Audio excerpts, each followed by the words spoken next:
द्रौपदी भीम का वध क्यों करना चाहती थी? आपको ये तो पता ही होगा कि द्रौपदी का विवाह 5 पांडवों से हुआ था, पर उन पांडवों के बीच में ये समझौता हुआ था कि जब भी कोई द्रौपदी के साथ कमरे में होगा तो वो अपने खड़ाऊ को बाहर उतारेगा। एक दिन अर्जुन द्रौपदी के साथ कमरे में था, लेकिन भीम बिना खड़ाऊ देखे अंदर प्रवेश कर जाता है।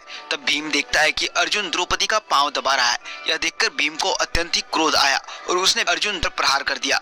इतने में ही युधिष्ठिर आया और पूछा कि भीम तुम अपने भाई को क्यों मार रहे हो? तब भीम ने कहा कि ये द्रौपदी के पांव दबा रहा था। हालांकि भीम को सच्चाई नहीं पता थी। युधिष्ठिर और अर्जुन जानते थे कि द्रौपदी माँ काली का अवतार है। युधिष्ठिर ने कहा कि ये इन दोनों का आपसी प्रेम है, तुम इन लोगों को छोड़ दो। इतना सुनते ही भीम घर छोड़कर निकल गया। रात में जब वो जंगल में घूम रहा था तब उन्होंने देखा कि देवताओं की एक सभा लगी है। उतने में ही कृष्ण और द्रौपदी, जिसके एक हाथ में खप्पर था और दूसरा हाथ रक्त से लाल था, वो भी सभा में आ जाती है और द्रौपदी कहती है कि कृष्ण मेरा सखा है, उसने वादा किया है कि वो मेरा खप्पर रक्त से भर देगा, पर मैं चाहती हूँ कि आधा भीम का रक्त रहे और आधा कुरुवंश का रक्त रहे।